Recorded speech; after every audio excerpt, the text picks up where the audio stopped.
நேத்து AC repair பண்ண ஆள் வந்திருந்தாங்க. அவர உள்ள விடாததுக்கு அவ்ளோ அட்டகாசம். இந்த ஸ்டிக்க எடுத்தோனே பயங்கர ஸ்ட்ரெச்சஸ்லாம் பண்ணி வித்த காட்டிட்டு இருந்தாரு. ஸோ ஸ்டிக்க எடுத்துட்டா கம்முனு ஒரு இடத்துல போய் உட்காந்துருவாரு.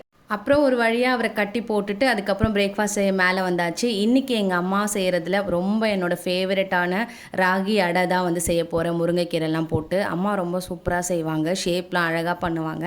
பட் எனக்கு அவங்க அளவுக்கு வராது. ஏதோ ஒரு ஷேப் செய்வேன். பட் டேஸ்ட் ஓரளவுக்கு அவங்க அளவுக்கு வரும். இந்த முருங்கைக்கீரை ராகி அடைக்கு எனக்கு தொட்டுக்கிறதுக்கு எதுவுமே தேவை கிடையாது. அப்படியே சுட சுட குடுத்தாலே சூப்பரா சாப்பிட்ருவேன். என்னோட குட்டீஸும் அப்படிதான். பட் என்னோட ஹஸ்பண்ட்க்கு வந்து பார்த்தீங்கன்னா, இதுக்கு மேட்சிங்கா ஏதாவது சைட் டிஷ் இருந்தா தான் இந்த மாரி ஐட்டம்லாம் உள்ள இறங்கும்.